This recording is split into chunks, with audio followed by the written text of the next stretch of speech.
Well, as you can see, we're about to get some muscle car magic here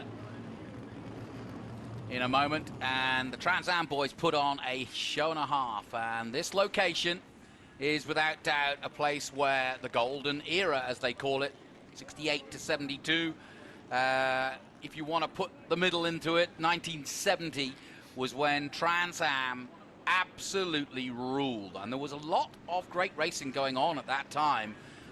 When you think about it, IMSA, Can-Am and so on, but these boys just captured the imagination of the regular fan. And Chad, wouldn't you agree that this is really where so many, what I would call ordinary race fans, not people looking for the exotic of Formula One, but then being met by drivers like Mark Donohue, Jerry Titus, and so many superheroes of the time who actually wanted to drive these cars because they were so much fun. Yeah, and the factories are paying them too. So you had Parnelli Jones, George Fulmer, Sam Posey, all these guys, Peter Revson, who you mentioned, you had Dan Gurney. I mean, they all got in the fray, and it's just unbelievable.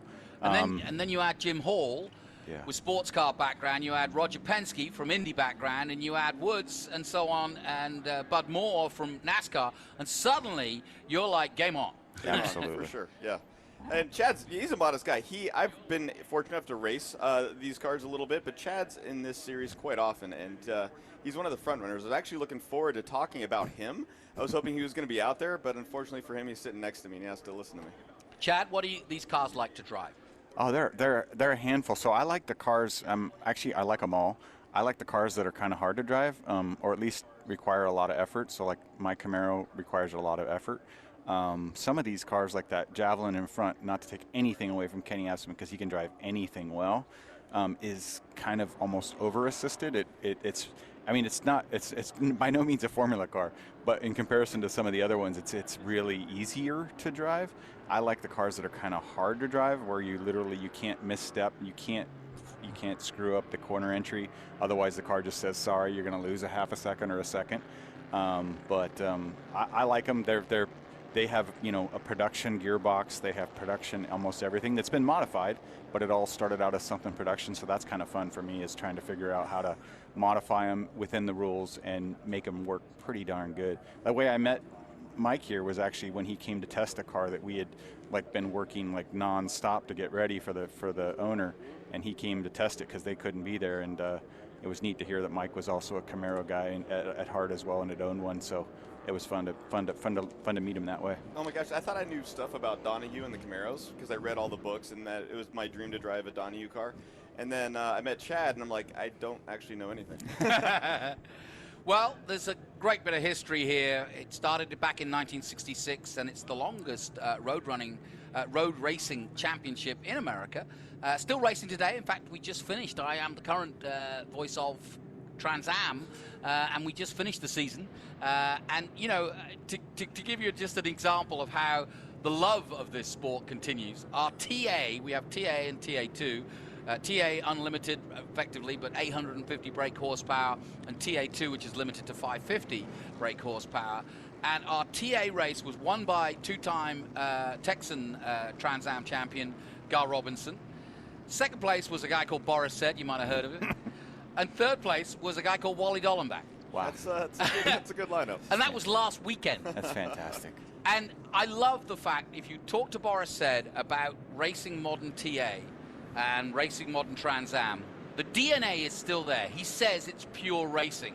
And that goes all the way back to these late 60s, early 70s cars. And that, I think, says it all about TransAm. It's as relevant today as it ever has. It's so interesting. And for the spectators out there, watch how much these guys slide around. As Chad said, these guys are good drivers. There's no bad driver in this field. In fact, that's why I like competing in this field, because you have to drive each and every one of these cars. And if you're in the middle pack or forward, then you know you're doing your job right. But I was actually just at a GT3 test with Boris, and we both drove the same car. And he's like, Nah, the TA car. That Was that the one in Portugal? Yes. Yeah, because that was Jim Farley calls him up and says, "Hey, will you test the car?" And he's like, "Yeah." And I spoke to him about it, and I said, "What on earth?" He goes, "I don't care." He said, "Hey, I get the invite. I'm going." He got the air miles too, so it's a long there you drive. go. Yeah. So it was funny. We landed on the ground. I'm like, "How much time we get in the car, Boris?" He's like, "I think we get like 10 or 20 laps." I'm like, and he goes, "I flew all the way across the world for 20 laps." He'd do it. And of course, his son now racing in TA2, and talk about a chip off the old block. Got the same curly hair. His dad was a Formula One briefly racing driver, so that's another good story. But this is definitely, squint your eyes, guys. Go to black and white TV. You know, get your muscle car fandom out and get on the hill here at Sonoma and cheer these guys on, because this is how it was back in 1970 when they came to Sears Point and changed the world. All good drivers, and as Chad was alluding to, it's an engineering marvel. Like, they were scratching their teeth at, or whatever, at trying to figure out how to get a tenth of a second or half a second. I know the Penske cars, I think they acid dipped their bodies. Yes, they did. Yeah. Anything they could do. They changed geometry around within the rules. This is a good pass into 11. Pass it down. Been a great car. The great family name still very much involved in TransAm. And those AMC Javelins, of course, that Penske took over after getting rid of the Camaros. He sold one to Jim Hall. He sold one, funnily enough, to the president of Sears Point. I found that out yesterday. I didn't know that. And he sold another one to Woods. So, therefore, out walks Penske saying, "I'm done." And AMC Javelin said, "No, you're not." And, of course, then they came back again. Great story. I love it. So, Chad, what makes the Javelin so competitive? So driving against it's hard. In 1970, they kind of opened up the rules and said, hey, you can do anything you want to make the front suspension work however you want it. So instead of working with a production spindle or knuckle, whatever you want to call it, they were able to make their own. So they changed all the pickup points in the front of the car, and then they built this knuckle, this upright that literally looks like a Formula car upright. Yeah. It runs currently a bearing that's used in a modern Daytona prototype car. I mean, it's just massive. And but then, so it's super safe, but it's also optimized for racing geometry as opposed to being a production car part. Sure.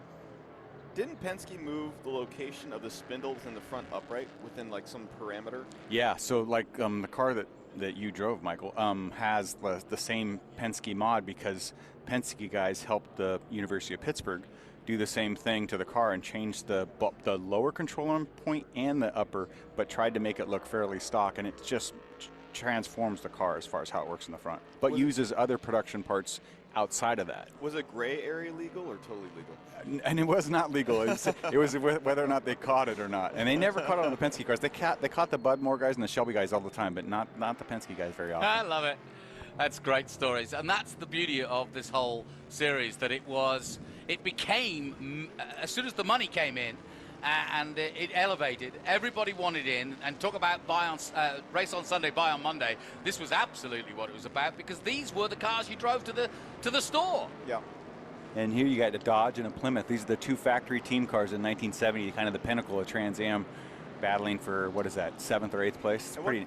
What year are those cars? 1970. Both these guys.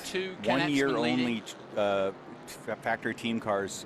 So 1 year only for Dodge, 1 year only for Plymouth. That's right. And Plymouth, that 1970, Bill Auckland at the wheel of that 42 Plymouth, currently in 7th. But yeah, you've got a sort of crossover from between, 66 to 72. The AMC Javelin leading the way with Ken Epsman just putting the fastest lap in. But yeah. So interesting looking at time and scoring. So you have Patrick Byrne running 3rd, and that's 69? 67. 67. Yeah, not bad. Mustang, so much older. So, he's whipping the wheel as hard as he can. And Patrick Byrne has quite the racing heritage as well. He's raced overseas, LMP2. He's raced a bunch of stuff and been successful in everything he's driven. So all these guys out here have some talent. Then if you look at P4, I'm sure a lot of people will recognize the last name Hildebrand. Yeah, of course. That's John Hildebrand. John Hildebrand. Yeah. And of course, when my dad and I used to come to these races and watch the historic Trans Am cars because they were my favorite well before I ever owned a car. John was the only Chevy out there, so I gravitated toward John running a 68 Camaro, and JR would be running around on the top of an open trailer because John wouldn't want him running around the paddock, but he was too young. He was so small, and then to go on and see him run Indy cars is pretty darn neat. That is cool. Yeah, and of course, by the way, following on the story from last weekend, guess who gave out the prizes? Willie T. Ribs. Oh, no way. Yeah, well, he's based in Austin, so that's not a hard thing. But of course, Willie T, Tommy Kendall, some of the great names, Dorsey Schroeder, all cut their teeth and certainly made a name for themselves. But then you've got the likes of Vic Elford, who also took part at international drivers. You mentioned Donahue, obviously, was a household name back then. And so many. Sam Posey made a name for himself. He came up as a youngster and started TransAm. And our current TransAm 2023 15-year-old Brent Cruz, a name to remember. If you watch NASCAR in the next 4 years, watch that name come through. Trust me. That's amazing. Maybe to date myself, but when I was 15, I was just happy to be in a go-kart, let alone no kidding. A car of that magnitude. I was happy enough to get 3 meals a day if I was. Well, I skipped eating. That's why I paid for the go-kart. So I was on a bicycle on my chopper trying to create jumps, trying to be Evel Knievel. So we've got a great race. Jim Haig, Ken Epsman now drops to second place. Patrick Byrne, who came in here and did some commentary earlier in the weekend, he's in third. John Hildebrand in fourth. Nelson Calais in fifth. Bill Ockerland in sixth place. Richard Goldsmith, another big name from Historics in that Dodge Challenger. Dodge didn't have a really big presence, and they still don't actually. They still are involved, but Dodge kind of were the smaller company, if it were. But, didn't make the big name. But that Pontiac, like you say, didn't also have a long history. The Grey Ghost that we're looking at right now. It's interesting. Remember the IROC series, the International Race of Champions? Yep. Wasn't Dodge heavily into the IROC series? Yes, it was. For a while, yeah. It's talking to Willie T, he did that. Yeah.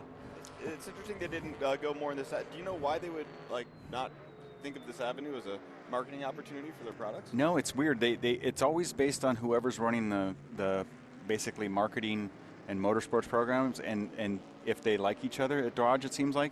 And every once in a while, they got the ACR, the ACR Viper program that does pretty well. They did a little run where they even got Evernham involved in their NASCAR program, but it's always short-lived, unfortunately. But yeah, that Grey Ghost, great car. It's a fun battle to watch right here. Fantastic battle to watch. That 44 has had a good weekend, actually. They were struggling on the test day with some rear axle and diff issues, but they've gotten them figured out. Mike Seymour's crew got it all figured out. Looking good. Oh, that's right. They brought Thomas in for the test day. He went quick in it. I think he was third fastest. In fact, Thomas Merrill, the name I just mentioned, he raced TA2, which John was talking about TA and TA2 over in Austin. He's quite competitive in the TA2 series. Yeah, I think he won at Lime Rock this year, didn't he? I think he did. I think he had a couple wins. Lime Rock, I think, was one of them. And he's always at the front of that field. And then I think he was doing well at Coda and had one of those racing incidents, which unfortunately impacted the championship. Good friend of mine. Yeah, it's also worth thinking about the era, too. An exciting era, the late 60s, early 70s. There was so much going on in the world as well. I mean, you think about it. Astronauts Neil Armstrong, 69. That's when they went to the moon for the first time. And, you've got things like, 25th Amendment to the Constitution ratified. I've got me researcher. I've got Eric working hard for me this weekend. And, Martin Luther King assassinated in 68. So it was there was a lot going on as well as the racing at that time. It looks like the Dodge got by the Plymouth there. Nice move. It's perfect track this for them here and Laguna, and of course they raced all over the States, as we still do. There's Jeff and Ken Adams. Jeff O'Neill and Ken Adams right there. Jeff just can't get enough of it, can he? Yeah, he's having a good old time. That's a great car. We used to support that car before for the prior owner, and it's a fantastic 69 Budmore Boss. Just fantastic. Twin 1050 carburetors on there, just 2100 CFM for a 302 cubic inch motor. How does that even work? It works. It's crazy. It's their weapons. I mean, they're just absolutely awesome. It's amazing that they work, but they do. They make probably a good solid 18 to 20 more horse than any car out there. You got to pump so much air to make that work. You do. They have a 4-inch, it's truly more like a 5-inch snorkel per side of air coming into that thing. Now, there must come a point, Chad, where, I'll ask both of you, but there must come a point, you're talking about making them lightweight, you're talking about stripping them of everything that they've got that can add weight to it. and then you're also trying to put more and more power down and down and down. But there must come a point where it becomes recalcitrant, and you can't control it. It gets too much, surely. Ooh, that was close. Yeah, I think you're right. It kind of, I mean, 70 was kind of the year where the manufacturer said, this is too much. I'm gonna, and Dodge backed out, and it was kind of a shame. Pontiac kind of got out of it. So yeah, I think it became a situation where everybody was trying to one up, and if you weren't competitive, you were throwing massive amounts of money away. Right. The sport has that ebb and flow. Yes, it does. History, exactly. So that is motor racing to a T, isn't it? to a T. You build and you build and you build, and you put more money, and then eventually it says, we can't afford this. And that's happened to IMSA, that's happened to TransAm, that's happened to, even Formula One to a certain extent. Yes. With now a price cap. Somebody's going slow through here. Look at this group, though. There must be 8 cars in that group. Fantastic. The racing, it is so good in this category. It's so good. Well, Jim Hague set the fastest lap so far of the race in 2nd place. It's still Patrick Byrne. Well, I say still, he's just got the lead. So Byrne now leading. Wow. In his Shelby Trans Am from 67. That's Daniel right there. It's Daniel Goldsmith right there coming in. Oh. Either that was Speedy Dry or a brake lock there on the left front. Maybe a little bit of both. Yeah. Well, I also saw how close Byrne got to the wall in the front straight, so who knows what's coming out of that car right now. Don't say that. And just to, kind of emphasize the popularity, back in the day here at Sonoma, you would get 70 to 100,000 people up on the hills. Yeah, it was amazing. Yeah, here in Laguna Seca and, gosh, everywhere that the Trans Am Series went, it was just mind-blowing. The track was a little bit different back then. I'm sure Chad drove the original configuration. It was definitely less safe, a lot more risk, and just slightly different, a little more challenging. Those are 2 good friends coming in there together, side by side into 11. That's Ken Adams and Brian Farron, giving each other plenty of space. Ken Adams, you can trust him with anything. Oh, he's going to even get Chris Liebenberg, too.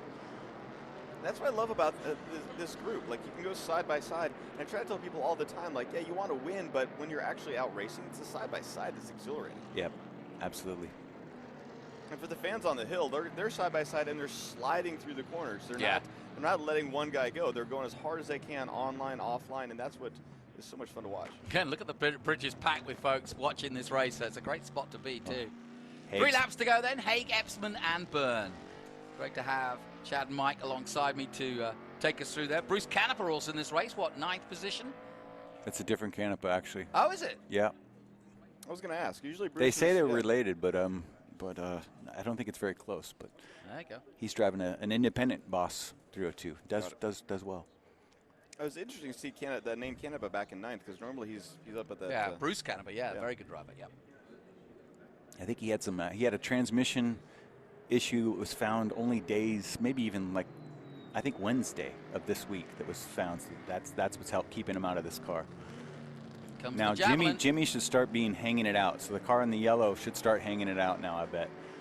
That's you guys were talking about the acid dipping. That car's kind of neat because in 71, not only did they make them light, but what they did is they ran them down the assembly line after hours with lighter gauge sheet metal that they ran through the presses. So it didn't have to have all the acidity problems that an acid bath would do. It was just made out of thinner sheet metal from the get-go. That's awesome. Yeah, they made 2 of those cars. And still passed homologation, huh? Yep. I love it. Yeah, we were talking about a story about one of the, at the end of one of the days, one of the stewards cracked open a beer and leant on the top of the car, and his elbow John Tamanis, went through to the top of it. He said, hang on a minute. So they had to go and rip off the roof and go down the local Chevrolet dealership and go and get a proper roof, because they had dipped it and tried to make it lightweight. Didn't show much love for the drivers at that point, did they? That's why the Penske Camaros have the vinyl roof at the beginning of '69 for the first 5 races, because when they went to paint them literally days before the first race, they were all marbly on the top, and Mark Donahue got a local Landau top guy to put a vinyl roof on it to cover up all the marbleness. I was going to ask about that. And then GM actually sold some with the vinyl roof. Well, yeah, that's what they said. They said it's all the rage. Let's do it, and we'll say it's an option. Look at this racing, I told you, there he goes. Yeah, he said he was going to get sideways. Mr. Slideways, yep. Wow, what a race. And, I thought we were getting it all in Group 4, but we're doing it again in Trans Am. Everybody seemingly inspired by what we've gone before. This is great racing. top three split by less than a second. 2 laps to go. Yeah, I think they're having a good time. Real good time. Kenny's probably, he's so good, he's probably looking in his rearview mirror while he's going. Here we through go, these up corners. the inside. Side by side for second. Wow, that's a vicious over rev right there. And nicely done by Patrick Byrne. Oh boy. The drag race down the front straight to start the last lap. Yeah. Don't get any better than that, does it? I don't think he's got anything for that 302. That's 289 in that blue car's a 289. Another fastest lap, Jim Haig taking the lead with a 154.2 to set us off on our final lap here in the feature race for the historic Trans Am. Chad Renault and Mike Miller helping me out and doing a hell of a job, because you guys know these cars better than any, and it's just a joy to sit here and watch this, because it's just the perfect venue, the perfect day, and great competition. Great competition. The parity amongst the field, whether it's the driving prowess or the cars, it's just so fun to watch. Yeah. Yeah, look at those cars in 4th and 5th. They're Yeah, right there. they're in their own right battle, there. aren't they? Yeah. Yep, that's Hildebrand and Calais. Oh, I think Kenny's going to get Patrick. Into the carousel for the last time then, side by side. What a place to go side by side Yeah. down the hill. If you haven't driven here, it's blind until you get to the compression. Yeah. And you're sliding the whole way down the hill. And He's got him. Patrick's having to pinch it off to run that inside like that. This could be it. Oh, this is good. Well, something's got to give. They're side by side again, coming into the next left-hander at That's good. 7. Yeah, Patrick's on the kitty litter. Yeah, oh, he's on the kitty Whoa, litter a yeah. lot. And now the others have caught up. Yeah. We've got a five-way boy. battle for the win. Oh, boy. The Grey Ghost Here may we- get it yet. So the Javelin leads.